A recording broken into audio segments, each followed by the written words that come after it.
Dober večer, cenjene gledalke, spoštovani gledalci. Moje ime je Aljuš Pertinač. Medijskim psom Damirja Črnčeca se je dokončno zmešalo. Danes je eden izmed njih obtožil producenta oddaje Bojana Požarja, da je agent vzhodnonemške Stasi. In to skupaj s, pozor, predsednikom Rusije Vladimirjem Putinom. V istem času in pod isto številko. Ampak to še ni vse. Tomaž Štih, na Twitterju znan kot libertarec, je odkril še enega tajnega agenta Stasi, katerega identiteta pa zaenkrat še ostaja neznana. Če ga prepoznate, tweetnite #faktor ali pokličite na Gregorčičevo 25 v vohunski center, ki se mu reče kabinet predsednika vlade. Sicer pa gledate 14. oddajo 3. sezone Faktor na TV3, Resnica boli, komentarji še bolj in Smrt sovražnemu govoru, Svoboda narodu. Danes bomo za vas komentirali narod športnih junakov. Slovenija je športna velesila. Gajser, Garnbretova, Roglič, Ilka, rokometaši, košarkarji, odbojkarji, dolg je seznam.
Končno je padla tudi velika Rusija.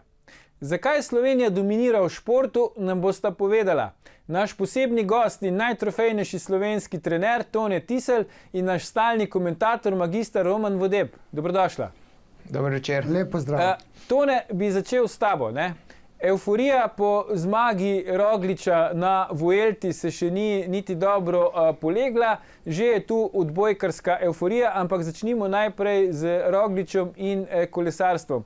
Kako velik dosežek je za tebe, Toni, da en slovenski kolesar zmaga 3-tedensko dirko, eno izmed 3 največjih dirk v sezoni?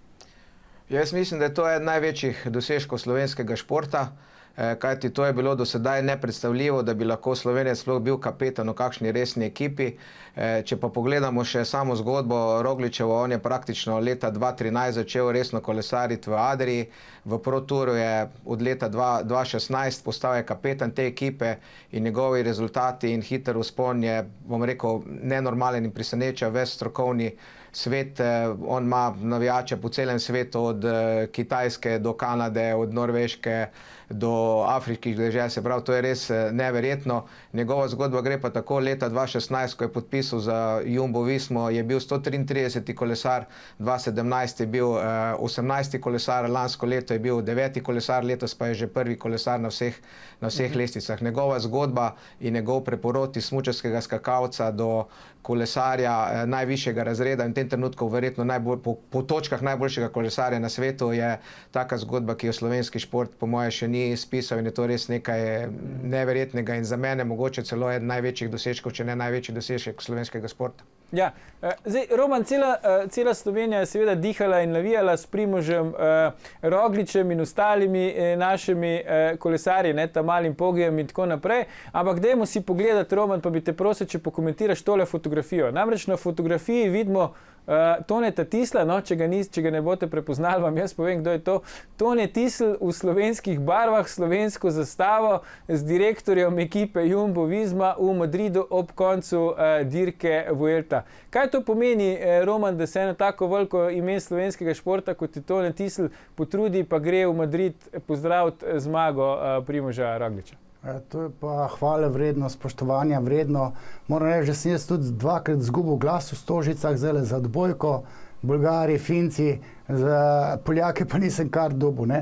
To delajo redki, trenerji, takega kova, ne, vsi bolj zase gledajo, če greš pa za drugega navijati, pa pomeni, da imaš nekje ukoreninjeno tisto pravo neko športno mentaliteto, za katero se splača, ne vem, razkirati čas, pa greš navijati za nekoga, ki je res Roglič, je pa še z mojih krajev, ne, tam Zasavje, to je pa res, mislim, spoštovanja vredno in kapo dol. Je malo Roman te zasavske krvi, verjetno v Rogliču. Moraš biti, ne, pardon izrazu, malo zajeban, da se greš to, kar se grejo tele kolesarji, dan za dnem 200 km v vseh vremenskih pogojih, pa še v klanc, ne?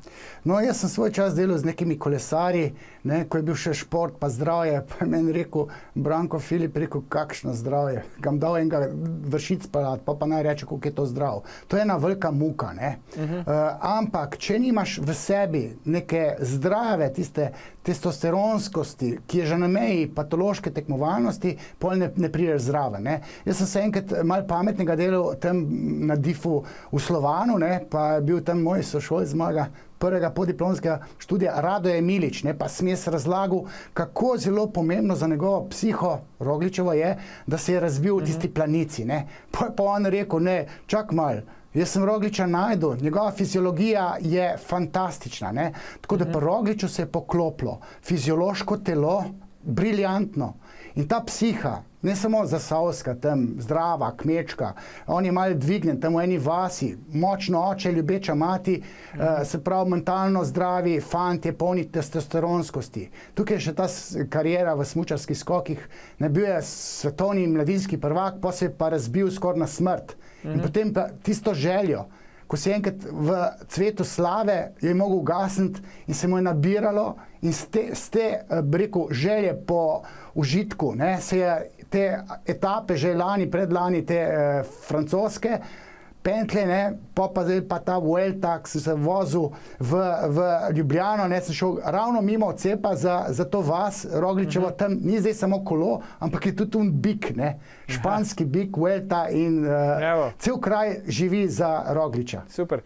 To ne zdaj, kakšen od nas lajkov bi mislil, dobro, ta Primož je res dober, hiter poganja pedala, ampak to kolesarstvo ni v bistvu samo to, kako on hiter voz, ne, ampak je še veliko drugih stvari zraven. Ne, kolesarstvo je izredno zanimiv in izredno zahteven šport, tudi taktike je ogromno več, kot bi si navaden gledalec mislil, tudi na 3-tedenski dirki enostavno ne more zmagati, če nimaš res kvalitetne ekipe. Ekipa Jumbo Visma je rasla skupaj z Rogličem in obratno, tudi 2016, ko se je priključil te ekipe, 2015 je imela ekipa 5 zmag, eno leto kasneje je imela 19 zmag, potem je imela 26 zmag, lansko leto 33, letos jih ima že 48, 2016 so kupili Primoža in Groenewegna, 2 šampiona in s tem je ekipa rasla. Treba je nekaj povedati, da v kolesarstvu lahko veliko stvari predvidi, so pa zadeve, ki jih ne more, se pravi sreča je tudi to pomemben dejavnik, videli smo na dirkah, lahko te prevrne gledalec, lahko te prevrne pes. Voda iz otroškega bazena. Lahko te prevrne voda iz otroškega bazena. In ekipa Jumbo Visme ni nikoli napadala še skupno 3-tedensko zmago, zato so imeli, bom rekel, v teh taktičnih pripravah mogoče malce problemov predvsem na Giro, vendar zadeva je šla postopoma, najprej so Primoža pripravljali za enotedenske dirke, on je vse te dirke zmagal, potem so videli, da je to potencial za 3-tedenske dirke in z letošnjo sezono so začeli napadati tudi 3-tedenske dirke in že prvo leto jim je to uspelo. Primož je pa res, tako smo rekli, prvo, zelo pomembna je moč nog, neko pravi. Novinarji so ga vprašali, kaj pa samozavest, pa to je rekel, samozavest, že, samo če nimaš nog, ne moreš nikaj prijeti. In on ima res, tako kot je že dr. Milič ugotovil, izredno dobre telesne predispozicije. Tudi zadeva iz smučarskih skokov, določene zadeve mu zelo koristijo tudi pri kolesarjenju, kajti v smučarskih skokih je bilo zelo veliko dela na gibljivosti, kjer tu ni koncentracija, stretching, joga, tudi veliko vaj je bilo za zgornji del telesa in tega. Tudi zgradba je zelo podobna, ne, se pravi, zgornji del telesa je bolj šibek, noge so izrazito močne, razlika je samo v tem, da pri smučarskih skokih rabiš eksplozivno močne, tu pa le rabiš vzdržljivost. In 3 leta so Primoža v Jumbo Vismi pil v tej smeri in vsa kapaciteta, ki jo ima, je pokazala, da je res vrhunski in to je tudi zanimivo. Jaz sem včasih mislil, da je kolesarjenje sam garaški šport, če garaš, potem boš sigurno zmagal, ampak ni, če nimaš talenta, to ni mogoče. Uroš je pač pokazal, da je zadeva taka. Kar se pa tiče same taktike, ne, Jumbo Visma je bila, bom rekel, ekipa na Giru ni bila pripravljena v nobenem pogledu, Primož je že bil že sam pripravljen, tudi v glavi in telesno. Tu pa je ekipa bila neprimerno kvalitetnejša kot na Giru, čeprav je bila po moji oceni po kvaliteti šele tretja za Movistarjem in pa Astano, vendar Primož je še imel enega zaveznika, na katerega ne smemo tu pozabiti, to pa je mladi Pogačar. Zdaj, ta dva sta tako priletela v kolesarski svet, da bom rekel, da je to res neverjetno in vsa strokovna javnost se sprašuje, kako je to mogoče, kako v Sloveniji delamo, kako razvijamo tekmovalce, da lahko v tako kratkem času naredijo tako kvalitetne rezultate. Roman, zdaj, če probamo potegniti kakšno sporednico, da počasi zaključimo ta individualni del, pa gremo pa v drugem delu oddaje še na ekipne športe, pa malo na širše okolje. Recimo po Tini Maze, Ilka Štuhec, zdaj vidimo že praktično istočasno Roglič pa Pogačar.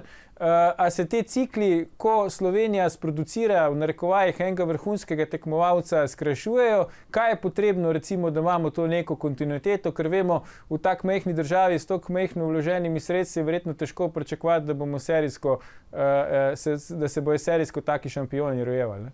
No, ta naša majhnost, ne, je kar odločilna, no, ko ti si tam majhen, pa priješ tam v svet, možda cel od sebe, ne. Zdaj, smučanje je svoj fenomen, ta epistemološki prelom v vhodu v paketno identiteto je pri smučanju naredil Bojan Križaj, recimo, ne. Zdaj pa pri kolesarstvu pa to naredil Roglič, zato, ker ni bil deležen unih tortur. Mi pa ne moramo, ne, mi smo premajhni. Jaz se spomnim, Martin Drganc je bil en kolesar, ki je meni rekel, da so njegovi trenerji njemu rekli, da se Marko Pantani pač ne rodi v Sloveniji, da se rodi lahko v Italiji enkrat na 100 let. Se pravi, stroka mu je dopovedala, da ne more zmagati. On je pa zmagal eno dirko po Sloveniji, se pravi eno etapo. In jaz sem ugotavljal, da ta stroka, pa ne samo v kolesarstvu, tudi ko sem z Ilko delal, ne, tam je v strokovnem timu rekel Ilki, da je njen domet 6. mesto. Meni se je mešal, ko sem to zvedel. Ali pa neki plavalki v Rio de Janeiro, ki kar strokovnjak tam napovedal, ne, da bo šla jutri domov, bila je pa v kvalifikacijah. Ne. Roglič ni bil deležen te negativne torture, ne, se pravi nocebo efekta, in on je šel neobremenjeno, on je želel zmagovati, tako ki je nameraval zmagovati v smučarskih skokih. Potem pa dobi popotnico, da ima fantastično fiziologijo in s tem pozitivnim nabojem je šel zmagovati. In ko je zmagal, pa kamo pride Tadej Pogačar, pa vsi te mladci, ki bojo zdaj videli, da se da tudi Slovenci lahko, pa še, bi rekel, dežela naša je taka, tam manj za kolesarjenje, tam gor Kum, recimo, Mrzlica, Mangart, Tromeja, Vršič. Že da domov prideš, se moraš potruditi, ne? Skratka, različni športi imajo neke različne svoje zgodovine, kolesarstvo je pa fenomen, ki bi se lahko naredil v tenisu, recimo, ne, sam tam se pa še dolgo časa ne bo, ker tam se tudi fiksirajo, ne. Zakaj se ne bo? Evo, zato, ker nimamo Živojinoviča, nimamo Piliča, Nikola Pilič, recimo. Se pravi, enega takega rabimo, kot si rekel, za Križaja, da prebije to. Ja, imeli smo pri ženskah, Mimo Javševec, ja. Ona, in te punce so boljše, ne, od Slovencev, od moških, ne vem, Kaočič, ne pridejo, zato, ker nezavedno ne vejo, da so sposobni premagati cvet svetovnega tenisa, ne. To je treba, verjeti je treba 100% fanatično. No, tu bi, ko smo pri tem verjeti, ne verjeti, ne, verjameš lahko takrat, ko ti sam pri sebi veš, da si res dovolj dober, da lahko nasprotnika premagaš. Sama vera ni dosti, ne, se pravi, da verjameš, moraš biti v super kvalitetnem trenažnem procesu, prvo, moraš imeti tudi genetiko, ti ne moreš enega, Roglič je uspel zato, ker ima izredno dobro genetiko, ne samo zato, ko verjame. Dejstvo je tudi to, kar si Roman rekel, da sigurno ni bil obremenjen z določenimi taktikami, onimi zadevami, ko so nekateri drugi kolesari, ki so bili v preteklosti samo pomočniki. Dejstvo je tudi, da je njegov razvoj bil tako hiter, zato ker on praktično prej kolesaril ni. Ne, kolesar je pa zelo kompleksen šport, tudi kar se tiče tehnologije, pa opreme, pa kolesa, pa prehrane, pa vsega tega. In on, ko je začel to resno delovati, je strahovito odskočil. ker on ni imel tega inputa od preko drugi kolesari, ne, in je nenormalno hitro napredoval. Ta napredek se bo zdaj zaustavil. Dejstvo pa je, da verjameš lahko, ne, ni dosti verjeti, če ti nimaš pravega telesa, če ti nimaš pravega trenažnega procesa in okolico, lahko verjameš, koliko hočeš, pa ne bo zmagal. Se pravi, to je kompleks, ker če bi bilo sam verjamem in če boš verjel, pol bo sigurno zmagal, ne, pa bi bila zadeva v športu malo drugačna. Pol mi ne bi rabili trenerjev, ničesar, rabili bi, ne vem, ali psihologe, psihiatre, vračali, ne vem kaj, kjer bi prej prepričal, bolj prepričal, ti mi zmagoval. To je bolj kompleksno. Se pa sigurno strinjam, da je Primož preskočil te zadeve in da ni bil obremenjen s tem, da nekaj ne more. Ne? Ker naša družba je bolj kot ne negativno nastrojena in postavlja meje in če ti teh mej držiš, pol sigurno ne moreš naprej. Primož, hvala Bogu, se jih ni. Ne? Kdorkoli skače iz povprečja je pri nas problem, ampak si bomo po oglasih pogledali, zakaj in kako je problem. Tako da ne namojiti gledalke, gledalci, se vrnemo po oglasih, ko nadaljujemo s komentiranjem, zakaj smo Slovenci narod športnih zmagovalcev. Ostanite.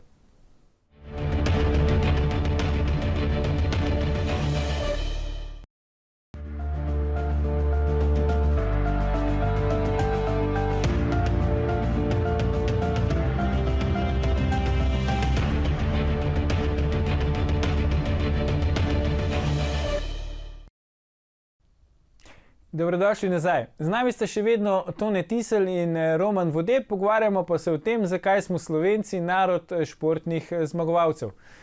Roman, pred premorom smo končali pri tem, da v Sloveniji nekako ne maramo tistih, ki skačejo ven iz povprečja. Ti si recimo govoril o tem, da je zelo pomembna tudi vloga trenerjev in drugih v ekipi, ki recimo ne smejo tekmovalcem razlagati, da nečesa ne morejo. Kje se zdaj zgodi po tvoje ta preskok, da potem dobimo Rogliče, Ilke in tako naprej?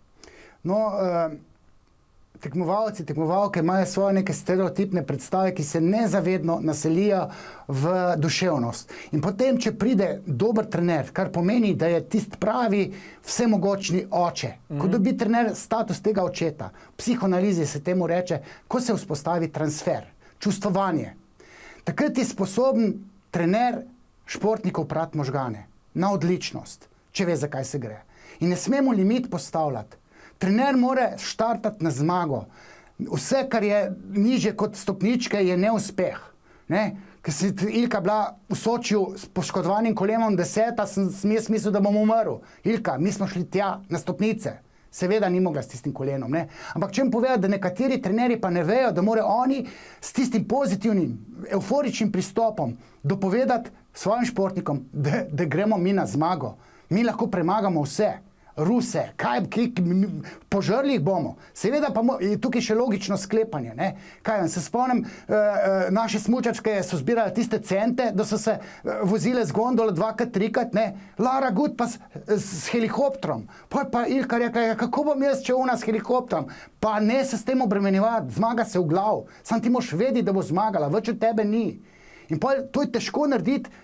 Trener mora pa vedeti, kaj mora narediti. Točno to. Zmagovalno mentaliteto mora odcepiti svojim ali celi ekipi ali pa enemu posamezniku, če individualno dela. Tako jaz vidim, tako sem delal, vem, da je tako. No. Zdaj Tone ne vem, kako ima on izkušnjo. Ja, Tone te bomo zdaj vprašali. Tone je me vodil zmagovite ekipe, s Krimom recimo osvojil 2 naslova evropskih prvakov. Tone, kako se to pol prenese, če gremo zdaj na ekipne športe, kako se to pol recimo na ekipo, se verjetno še težje prenaša ta transfer, ko pravi Roman, kakor na individualnega tekmovalca, ne? Ja, seveda to je zelo pomembno, ampak še enkrat, pomemben je cel proces. Ne? Ti ne moreš začeti s tem, da v nekaj verjameš. Ne? Ti moraš najprej imeti osnovo, se pravi, ti moraš imeti neko določeno kvaliteto, potem moraš imeti določen kvaliteten trenažni proces, potem moraš imeti številke, ki kažejo, da napreduješ, da si konkurenčen tistim najboljšim, potem za to ali boš drugi ali prvi, ne, pol pa tam pa gre za največji premik v glavi.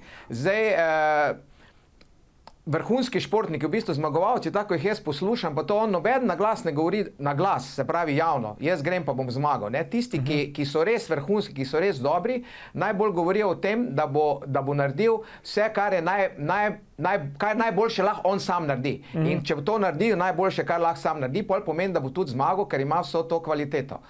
Zdaj, ko mi govorimo, zakaj smo športni junaki, pa zmagovalci, pa to. Zdaj, v kolektivnem športu jaz takole rekel, rezultate vrhunske imamo, kadar smo enotni. Slovenija nima Ampak to ne misliš samo znotraj ekipe, ampak širš, ne, to bom, če lahko, če imam izvoli. čas, to mislim na celotno Slovenijo. Se pravi, enotna mora biti ekipa z vodstvom, z krovno organizacijo, mediji, navijači in bom rekel, vsi, ki spremljajo, bom rekel, šport. Ne? Se pravi, kadar smo Slovenci enotni, takrat smo res lahko izredno kvalitetni, močni v kolektivnem športu. In takrat lahko premagamo tudi Ruse, ali pa Brazilce, ali pa v rokometu Francoze, Dance, ne vem koga. Kadar te enotnosti ni, tudi če mi ne vem kak glavo pa to uperemo, kadar te enotnosti v Sloveniji ni, mi kot kolektivni šport velike ekipe nasprotne ne moremo premagati. In zdaj, če bi šli pogledat, ne vem, Roman, ti lahko res spremljati, kak je bilo to, Katančeva prva era. Cela Slovenija je bila enotna. In smo naredili rezultat. Enako s kekom, enako je bilo z rokometom, enako je bilo s košarko, enako je v tem trenutku z odbojko. Se pravi, ob kvaliteti, ki jo imaš, ta enotnost je za nas ključnega pomena, ker mi individualno take baze in tak kvalitetnih športnikov, ko jih imajo Rusi, nimamo. Ampak v tekmi, kot je bila zdaj ta, smo jih premagali. Naslednjič jih verjetno ne bomo. Ko se pa začnemo deliti, potem pa ko nismo več enotni, pa mi enostavno take velike zmage ne moremo doseči. To smo lahko videli drugič, ko je prišel Katanec. Ko se začnejo mal deliti, zadeva pri nas ne pije več vode. Dejstvo pa je, tako smo že prej rekli, to samozavest, zelo pomembno. V kolektivnem športu jaz razdelim na 3 stvari, kadar je ta, bom rekel, prvo moraš biti samozavesten, drugo moraš imeti zaupanje v svoje soigralce, tretje mora imeti ekipa zaupanje v strokovno vodstvo, ki se ga pridobi na različne načine, zdaj nimamo časa pogovoriti, najbolj z vzorom in s primerom, potem mora biti pa tudi zaupanje v ljudi, ki te vodijo in krovno organizacijo. Ob tem je pa zmeri dobro, da nekdo prebije let, se pravi leta. Rokometaši so prebili red 2-1, 2-3, rokometaši 2-4, no takrat je šla zadeva navzgor. To, ko smo že prej ugotovili. Ko ti vidiš, da nekdo iz tvoje okolice, s katerim si ti igral, tekmoval in si enakovreden, prebije let in lahko zmaguje, bo zmagal tudi ti. In mi smo ogromno delali na teh zadevah, mi smo vključili v delo z ekipo vse mejne znanosti, tako tudi zdaj vključujejo.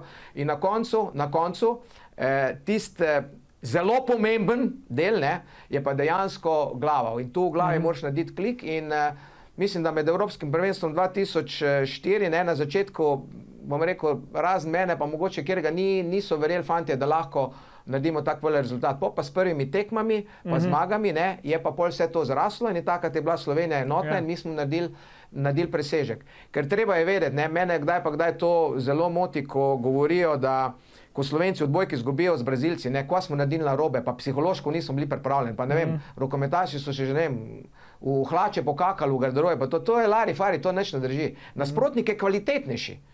In kvalitetnejši je v bistvu vseh, ima boljšo selekcijo, ima boljše pogoje dela in ima za sabo več težkih tekm in večkrat je že zmagal. Se pravi, ko mi izgubimo z olimpijskimi prvaki, ne izgubimo zato, ko smo mi kaj narobe naredili, ampak zato, ko je nasprotnik močnejši. In obratno, ko Rusi izgubijo z nami, so pač naši bili boljši včeraj, In pač verjetno ne bojo zmerom, zato so pa Rusi pač imajo toliko medalj, mi pa toliko. Ampak nekaj bi hotel zdaj vaju vprašati, kdaj se zdaj začne ta evforija po vajinu v Sloveniji? Imamo tukaj dokaz, se pravi, moja teta je objavila na Facebooku, živa teta, da je kupila karto za polfinale že vnaprej in zdaj je pač med srečneži, ki so dobili karte za to tekmo s Poljsko. Roman je prej omenil, da ni dobil kart, so bile že razprodane, in bo zdaj lahko navijala za Slovenijo. Zdaj, kje se začne po vajinem mnenju zdaj ta evforija, res ta prava? A se to začne že čisto na začetku, ko še ni rezultatov, ko še v bistvu ne vemo, kaki bojo, ali to raste z vsako zmago, ali je to ta prava, da ti že na začetku rečeš, ok,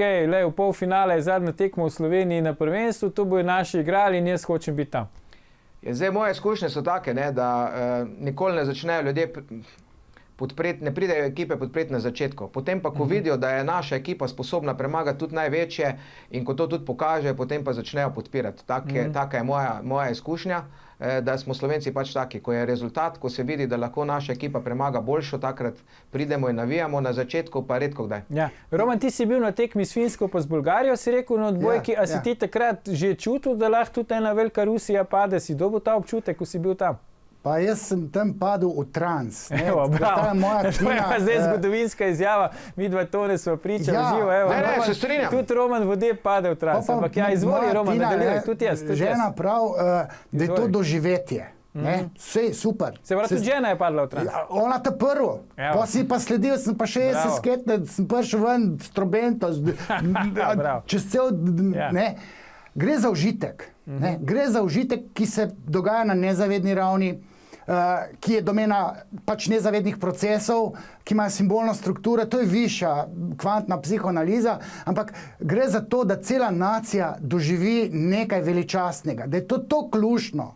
Da jaz bi dal zelo, jaz sem hotel VIP karte kupiti za 70 evrov, pa še tistih je manj da zmanjkalo, zato ker je količina užitka, ki ga narod se sut od vse teh krize. Hočeš biti zraven, ne? Želiš biti zraven, ker je to luštno. To je neverjetno prijetno. Ne? To, ko bi si dal heroin v žilo, to je na meji orgazma. Ja. Mislim, tista zadnja točka, to, recimo včeraj sem jaz bil pač 2-3 pirčke, pa tam v oštariji. To ne moreš doma gledati. Ne? Ma to smo toliko zverine, to je bilo to klušen. In ta užitek morajo Slovenci zapopaditi in ga ne na prvi tekmi, ne, pri meni so ga Fince so premagali, to je bilo lušen, z Makedonci, bolel, ne, pa Bolgari, pa to je ta užitek. Ljudje ne prepoznavajo, tako kot ga recimo Nemci, ko grejo na fuzbal, ali pa Španci na fuzbalu. Se pravi, da se grejo zabavati, rezultat je pol šele sekundarni. Grejo uživati, ker se v zadju tudi naredi kastracija, ne? Ko ti nasprotniki ga odrežeš, sorry, z jajci vred, ne? Če moški zmaga. To so enormne količine užitkov. Ženske navijajo za svoje dece, ne? To je seksualno navijanje. Moški se pa identificiramo z zmagovalci. Ta užitek je treba prepoznati, ga gojiti in ga tudi načrtno infiltrirati v glave ljudi. In to te, bi rekel, animatorji, to je bilo fantastično. Stožice so norele, ker je bil na nivoju tudi ta animator. Se pravi, cela Slovenija, to je na Petrolu. Veliko stvari se more poklopiti, da zadeva zlaufa. To je projekt in nekdo, ki je ta Evropsko prvenstvo v Sloveniji zastavil ideološko, breko idejno, je fantastično delo opravil. Ne? Okay. Ampak zdaj, ko že govoriš o užitkih, Roman, predlagam, da si pogledamo malo posnetek enega, ko tudi očitno prepoznava ta užitek na športnih, na tekmah, no? In v tem vidno uživa. Poglejmo.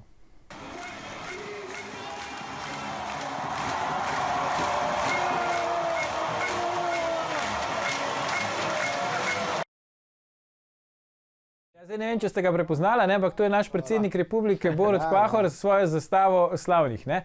Zdaj on pač hodi na te tekme, maha tam s to zastavo, vodi navijanje, tudi včeraj je bil čist noter v tekmi. Roman, ti bi rekel, da je padel v trans. Ne, on je pa glumil. A on je pa glumil. Ok, no to sem te hotel vprašati. Ja. A je to zdaj pristno po tvoje, to njegovo veselje ali ni? Ne, pristno sem se jaz tam, malo sem medijsko, pa sem tudi malo gledal, pa sem rekel, mene boli briga, kaj zdaj oni si mislijo, jaz sem tu Zakaj pa pol misliš, da on igra to? On ima pa vedno, ali bom izvoljen še naprej. Ne, ali se ne more biti več izvoljen. Ok, se vem, 2 mandata, ampak vedno ima to, ali sem všečen. Ne, ali prav vladam, ne, Pahor je poseben tak tip, da je rad všečen. On gre tja pa v Planico, pa v Kranjsko goro, zato ker mora. Ne, vmes pa mogoče pa še res malo uživa. Ne. Ampak prvenstveno politiki se hodijo tja kazati.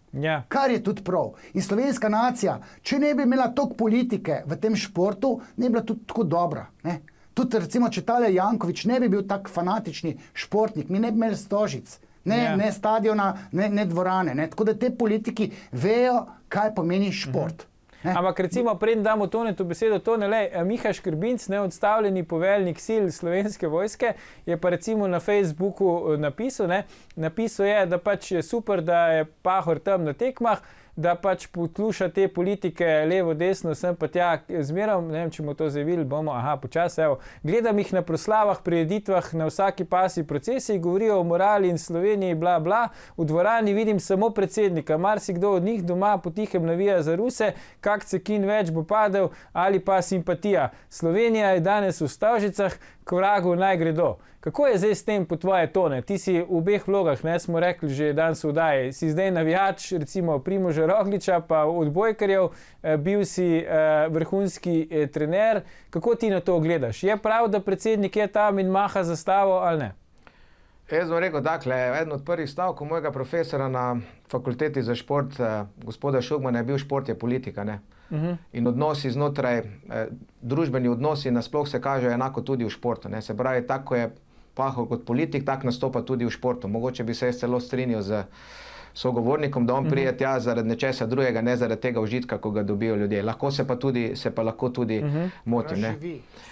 Dejstvo pa je, ne, jaz ne bi tu politike pol več veliko mešal, ker... No, politika pa vseeno, pri denarju pa ima kakšno vlogo, ne? No, pa smo pa tu pri velikem problemu, ne. To bom pa pol tako dejal, ne. Politiki se pokažejo vedno takrat, ko pride rezultat, ne. Če je pa zdaj pogledal primerjavo, ne, tako sem malo slišal, pa sem malo pogovarjal, ne, bom rekel, šport, kultura v države je 1,8, 1,10 za kulturo, ne. In ko je, bom rekel, kulturni praznik, gospod Miko Möderndorfer zmeri naše politike čisto lepo ukrca, ne, kako slabo delajo za kulturo in nič ne dajo. Ne. Ja, in to na državni proslavi, pa oni sedijo v prvi vrsti. V prvi vrsti. Nisem še videl nobenega vodilnega športnega delavca, ki bi imel kako tako izjavo in ko bi se boril za šport, pa da za denar v športu. Bile so mogoče 3 športniki, ko so postali olimpijski prvaki, so neki sami poskušali, včasih Čop, pa pol Kozmos, pa mogoče tudi Tina Maze. Športnega delavca najvišjega nivoja pa nisem slišal, da bi se za šport boril. In šport, bom rekel, glede na vložek, ki ga da država, dobi ven veliko več, kot pa je vložek. In ko se pogovarjamo v primerjavi z drugimi, pogoji naši so precej slabši od pogojev drugih reprezentanc. Zato tudi mi konstantno ne moramo biti na visokem nivoju, ne more košarka biti vsako leto med prvimi 3 ali pa rokomet ali pa odbojka. Tudi razpršeno športov je ogromno. Mi imamo vsako leto več športov, ki dobi državni denar, denarja je pa vsako leto nasploh v Sloveniji manj, za šport se pa tudi zadeve zmanjšujejo. Zato bi se pa bolj vrnil na svetlo stran, ne, trans, ne. Tudi odbojkari so igrali v transu, ne, jaz rekel, ne. To je eno posebno stanje, ki je super pomembno, če hočeš premagati takega nasprotnika. Trans pomeni, ne vem, to boš ti bolj vedel povedati, Roma, ne, ko se igralec ne obremenjuje z ničemer drugim, ki igra v enem stanju, kjer ne razmišlja, kakšen je rezultat, ne pogleda semafor pa reče, če ga pa zdaj ne bom zabil, bomo pa zgubili. Se pravi, verjame, da ga bo, ne? Sploh ne razmišlja o posledicah, ne. To spada tudi v en krog, ki se reče koncentracija. Koncentracija je nujno pomembna. Koncentracija mora biti na vsako naslednjo točko. In v transu igralec pride v tako stanje, kjer ne razmišlja o ničemer drugem, ampak samo, bom rekel, avtomatično dela stvari, katere je naredil v trenažnem procesu. In ta trans ne more biti na vsaki tekmi, ne? Zato je pač taka tekma se bo težko ponovila. Jaz sicer upam, da se bo proti Poljski, ker je tudi dovolj časa, da se ljudje spočijejo, bom rekel, ne samo igralci, tudi navijači, občinstvo, vsi, da se lepo spočijejo, da dobijo novo energijo in da ta energija bo tudi v četrtek na tekmi. Roman, kako zdaj pripraviti našo ekipo, ne, po takem vrhuncu, ti si prej rekel to primerljivo z orgazmom, na v resnici še večji orgazm, ki bo potreben, da premagajo Poljake, 2-kratne zaporedne svetovne prvake v četrtek, kar bi že ta zmaga morebitna bi že pomenila, da že imajo medaljo z tega evropskega prvenstva, ker bi šli v finale. Kaj zdaj narediti v teh 2 dnevih, da ne bi zaspali ali pa se preveč iztrošili na tem vrhuncu, ki je bil včeraj, pač zmaga nad Rusi, to je nemogoče drugače reči kot pa vrhuncu. No, recimo, tukaj mene malo bojijo športni psihologi, ne. Ko jaz trdim, da ta glavni športni psiholog mora biti trener. Trener kot vrnjeni oče, ker se čustvovanje vzpostavi med varovanci in trenerjem. Trener jim mora s svojim fanatizmom vcepiti odpiljenost, ne. Trans jim mora servirati in doseči trener z načinom govorjenja, z mimiko, s prepričljivostjo, da zopet zapadejo v ta trans. Mora vedeti, kaj jim je treba povedati, ne. In mene kličejo trenerji. Ne. Sem rekel, evo, ti si pa pameten, ne da jaz zdaj tvoje športnike terapiram, ti priješ meni po nasvet, jaz ti povem, kaj smeš, kaj ne smeš, kje so tvoji aduti. In če se trener, nekateri imajo intuicijo, se fanatično poglobijo to svojo športno panogo in intuitivno točno to govorijo, kar igralci rabijo slišati, in trener dobi status subjekta, za katerega se predpostavlja, da zmore kot trener premagati kjerokoli ekipo, in to zmagovalno mentaliteto igralci zrcalijo. In pa še gledalci, pa trans, ne, trans je hipnotsko, trans stanje, se ukvarjam s hipnozo in pač to vem, ne, in ko se doseže trans, potem pa še nasprotnik ve, da je 7. igralec pa publika, ne, ko slišijo, kako naši himno pojejo, se jim pa začne črv not po glav potikati, ne, konstrukt nezavednega dvoma se zgodi nasprotniku in oni so ohromljeni. Ne? In mi lahko zmagamo, če se nas Poljaki ustrašijo. Mi moramo verjeti, oni se nas morajo pa malo bati. Pa malo na Madrija že pomaga, ne, ki je pač odpovedala lete in so morali iti drugače sem, ampak to ne, tudi ta priprava na tekmo zna igrati neko vlogo. Ne. Verjetno se je ta časovni in drug načrt zdaj Poljakom tudi porušil, ker so imeli planiran recimo letalo zjutraj, pa ga pol ni bilo. Kako so vsi ti recimo stranski dejavniki pomembni? No, jaz bi rekel takole, najprej se strinjam s tem, kar je kolega povedal, ne, dejansko, če ni trener prva violina, potem noben psiholog ne pomaga. Ne. Če igralci ne zaupajo trenerju, pa lahko prije ne vem kakšen psiholog in ne bo nič pomagal. To je dejstvo. Zdaj, če bi se še vrnil k tvojemu vprašanju, ne, pa tudi rečemo, da je bil to en delirij, en orgazem, ne, in to je stanje, kjer pride do čustvenega praznega in telesnega praznjenja. Kaj pol naprej? Nam, bom rekel, na Evropskem prvenstvu pred finalom to ni uspelo, ker je bilo še tekma s Hrvaško. Premalo časa. Je bil naboj še tak velik in je bilo premalo časa in mi, ne samo mi, cela Slovenija, pa vsi smo doživeli svoj višek in vrniti ekipo na tisti nivo, da bi še enkrat to ponovila. Vsi smo si govorili, pa smo budale, če ne bomo zmagali, če ne bomo zlata, ampak ne moreš. Nemci so pa prej dvakrat zgubili v finalu in njim je bil daleč največji motiv tretje finale, zdaj pa moramo dobiti. Kar se tiče transferjev in teh zadev, mislim, da to v taki, sploh v odbojki, ne? Ampak oprosti, to ne, sam še en stavek sem hotel pred nadaljuješ, ne? To je zdaj dobro, se mi zdi, kar si zdaj povedal, ker takrat je imel slovenski rokomet že dva vrhunca. Evropsko prvenstvo, Celje, klubski evropski prvak v Ligi prvakov in potem tretji vrhunc olimpijske igre ni šlo, ampak tudi Nemcem pol ni uspel, ne, v Atenah zmagati v finalu olimpijskih iger, so pa zmagali Hrvati, ki so pa nas ostali brez medalje. Ampak okej, nadaljuj. Ne, to, kar si zdaj rekel, to je pa drugo, kar trenerji, pa verjetno psihologi tudi razumemo. Dva vrhunca v sezoni je že ogromno, ne, doživeti tretjega, pa če so te vrhunci prvič v življenju, ne, je to enormno zahtevno, da bi lahko ponovil še trikrat. In vse knjige, ki sem jih prebral, tisti, ki prvič doseže svoj vrhunc, prvič v zgodovini, pol pade. Zdaj je pa zadeva preprosta. Tisti, ki ima s tem malo več izkušenj, pade malo, tisti, ki jih ima manj, pade globoko. Kar se pa tiče teh transferjev, pa to mi vemo, da odbojka je specifičen šport, fanti so že 4 mesece skupaj, to v drugih športih ni. Poljaki so že imeli tole Ligo narodov, kjer Slovenci nismo bili, bomo pa pol naslednje leto, ko potujejo po celem svetu. Mislim, da so to tako veliki profesionalci in so tako koncentrirani, da so dali toliko teh zadev skozi, da enostavno to odmislijo. Ne. To je pa tiste, šampioni imajo možnost maksimalne koncentracije, ker vse zunanje dejavnike pravzaprav odmislijo. Ne. In moč publike je pa ravno to, če se lahko nekje, tako kot si Roman ti rekel, če lahko publika naredi, da dejansko pride v glavo igralcev in da se oni bojijo. Ampak na najvišjem nivoju ne, so te igralci že igrali tokrat pred takim občinstvom in to, da to pol ni več takšen problem. Naprimer, za vrhunske ekipe je praktično vse en, kje igrajo. Ali igrajo od zunaj ali igrajo doma. Mislim, da te transferji ne bojo imeli, ker je 2 dni prosto, ne bojo imeli nek velik vpliv na to tekmo. Bolj bo zanimivo to, kaj bo italijanski trener lahko naredil v teh 2 dneh. Je pa nekaj res, ne, da on se je lotil dela zelo študiozno in dejstvo je tak, če hočeš zmagati, če hočeš osvojiti medaljo, takrat moraš biti v formi zadnji teden, ne prvi teden. Ne. In kakor je meni znano, je v prvem tednu pustil igralcem dokaj veliko svobode. Veliko rotiral tudi, ja. Pa tudi svobodo, mislim. Veliko so se družili z novinarji, snemali so še neke spote in energija je uhajala. Ne. Ampak to je bil prvi del, ne.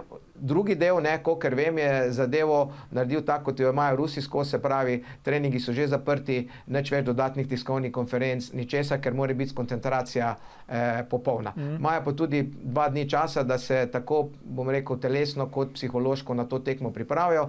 Dejansko pa mislim, da zdaj verjamejo, da lahko premagajo vsakega in na tej tekmi je možno, bom rekel, prav vse, kajti vedeti moramo pa, da so Poljaki aktualni svetovni prvaki. No, slučajno vem, ne vprašajte me odkje, da so imeli tudi danes fraj, tako da zgleda, da res, kako praviš, selektor Giuliani zelo študiozno to to pelje. Počas gremo zaključku oddaje, tako da bi jo tole še vprašal, ne? Ko sta govorila o tem črvu dvoma, da jo takole izzovem.